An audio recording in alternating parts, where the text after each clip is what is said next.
మనమైతే సర్వింగ్ బౌల్లో తీసుకుంటున్నామండి, సర్వ్ చేసుకుంటున్నాం. అసలు ఇలా చేసుకొని తింటే, ఇలా వేసుకొని తింటూ ఉంటుందండి. పాల మీద మేగడ వేసుకొని తినండి, ఇంకా చాలా బాగుంటుంది.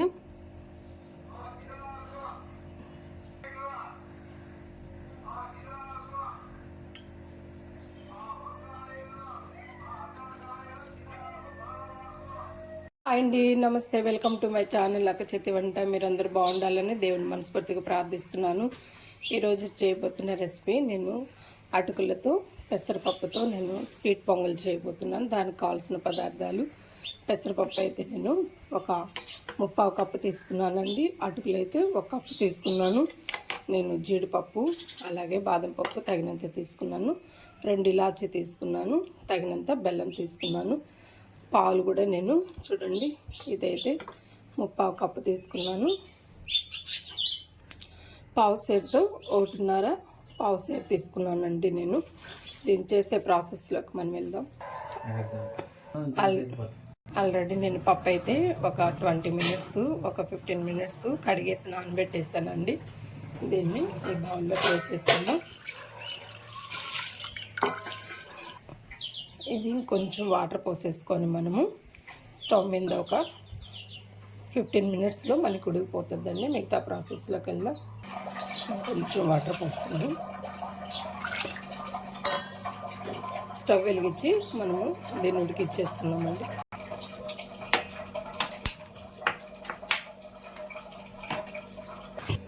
లో టు మీడియం ఫ్లేమ్లో ఒక 15 మినిట్స్ అలా మనం ఉడకపెట్టేసామంటే మిగతా ప్రాసెస్ చేసేద్దామండి. ఈ లోపల మనము జీడిపప్పు బాదం పప్పు అన్నీ మనం నెయ్యిలో వేయించుకుందాం. ఒక స్టవ్ వెలిగించుకొని మనము ఇంకొక కడాయి పెట్టుకొని మనము నెయ్యి వేసుకొని జీడిపప్పు అవి వేయించేద్దామండి. నెయ్యి వేసుకుందామండి.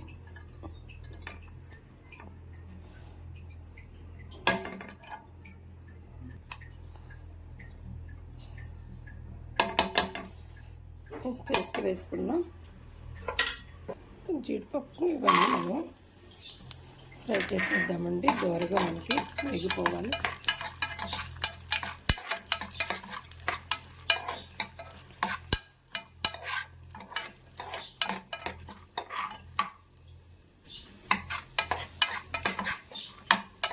ఫ్రెండ్స్, ఇలాగ మనకి దోరగా వేయించేసుకోవాలి.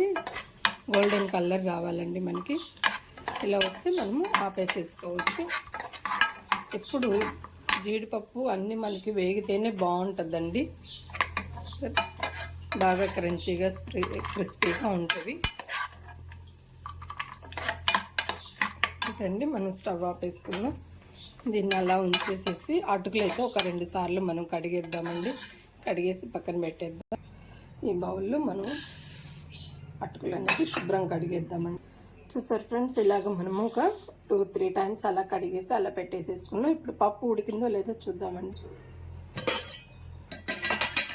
పప్పు అయితే చక్కగా మనకి ఉడికిపోయిందండి. చూసారా?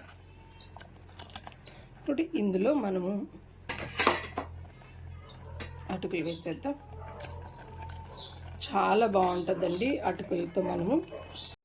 అటుకులతో పొంగల్ అనేది చాలా బాగుంటుంది. సరే, అంతా ఇలాగా కలిపెట్టేస్తాం.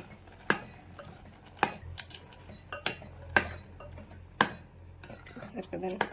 ఇప్పుడు ఇందులో మనము పాలు పోసుకుందామండి. చాలా ఈజీ ప్రాసెస్.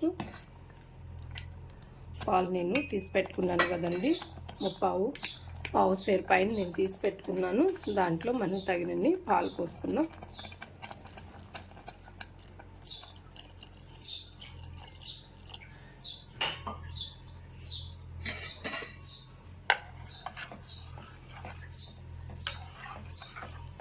ఇంకాసేపు మనము ఇలాగా ఉడకబెట్టేద్దామనండి. ఒక 5 మినిట్స్ మనం మూత పెట్టేసి ఉడకబెట్టేసుకుందాం. మూత తీసేసి ఇలాచి మనం వేసుకుందామండి. నేనైతే 2 తీసుకున్నాను కదా, దాన్ని మంచిగా నేను అలా నా చేత్తోనే చిల్ చేసి వేసేసాను. చాలా బాగుంటుందండి. అటుకులతో స్వీట్ పొంగల్ అనేది అసలు తింటున్నా కొద్దీ చాలా బాగుంటుంది, మంచి చలవ కూడాను. ఇప్పుడు దీంట్లో తగినంత మనము బెల్లం వేసుకుందామండి. తగినంత బెల్లం వేస్తాం. బెల్లం వేద్దామండి. నేనైతే ఆల్రెడీ తురుము పెట్టుకుంటానండి రెడీగాను. ఎప్పుడు చేసుకోవాలన్నా అప్పుడు నాకు ఇట్లా ఈజీగా ఉంటుంది. ఇప్పుడు మొత్తం ఇలా కలిపేసుకున్నాం. ఇప్పుడు మళ్ళీ ఒకసారి ఇట్లా కలుపుకుంటా ఉన్నాం కదా. స్వీట్ చూసుకోండి, నాకైతే సరిపోలేదండి, ఇంకొక స్పూన్ కూడా వేస్తున్నాను. స్వీట్ మీరు తినేదాన్ని బట్టి మీరు వేసుకోండి. మీరు ఎంత క్వాంటిటీ, మీరు అటుకులు కానీ పెసరపప్పు కానీ ఇంట్లో మీ యొక్క పర్సన్స్ని బట్టి ఎంత వేసుకుంటారో దాన్ని బట్టి మీరు పెంచుకోండి. పాలు కానీ అటుకులు కానీ పెసరపప్పు కానీ అన్నీ ఈ టైప్ మీరు చేసి పెట్టండి. చాలా అంటే చాలా ఇష్టపడతారు. నేను స్టీల్ పడుతూ ఉన్నాను, మీరు కూడా ఇలా కలుపుతూ ఉండండి, ఎందుకంటే మళ్ళీ అడుగు పట్టేస్తుంది, మాడిపోతుంది. అయితే రెడీ అయిపోయిందండి, చూసారా? అంతే. మనకి ఇప్పుడు చివరిగా మనము జీడిపప్పు, బాదం పప్పు మనం వేయించి పెట్టుకున్నాం కదా, అవి వేసేద్దాము.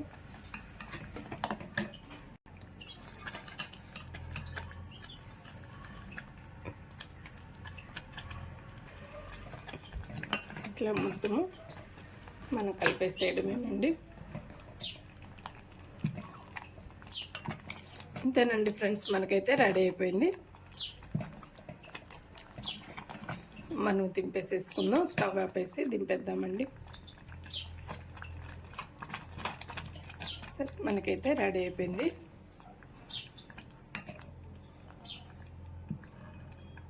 మనమైతే దింపేసేసి గార్నిష్ చేసేసుకుందామండి. ఇలా మనము ఒక బౌల్లోకి షిఫ్ట్ చేసేసుకుందామండి. ఆహా, తీస్తుంటే ఎంత బాగా అనిపిస్తుందో.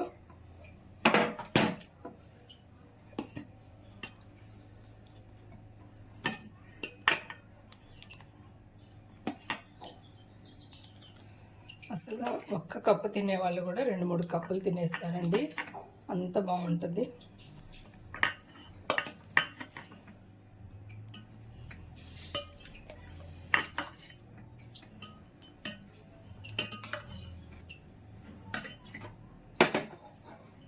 చివరికి గార్నిష్ చేసేసుకుందాం.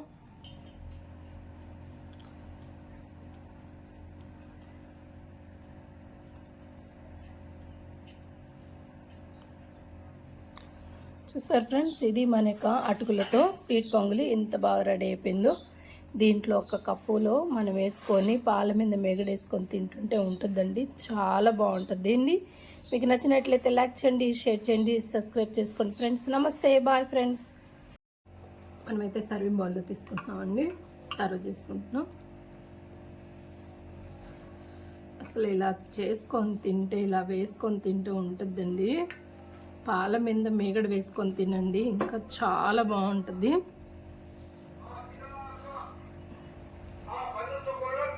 నేనైతే పాల మీద మేగడ కూడా వేసుకున్నాను. ఆల్రెడీ నేను కాచి చల్లార్చుకున్న పాలు ఫ్రిడ్జ్లో పెట్టానండి.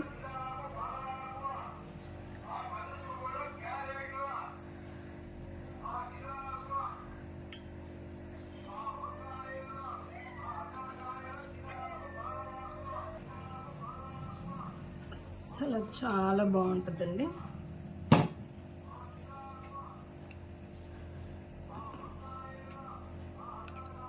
చూడండి ఫ్రెండ్స్, ఇట్లాగా తీసుకొని మనం ఇలా తిన్నామంటే ఉంటుంది, దాని టేస్ట్ చాలా బాగుంటుంది. మీరు ఇలా తయారు చేసి చూడండి, ఎలా ఉంటుందో కామెంట్లో నాకు తెలియపరచండి. ట్రై చేసి ఫస్ట్ టైం మన ఛానల్ కానీ చూస్తున్నట్లయితే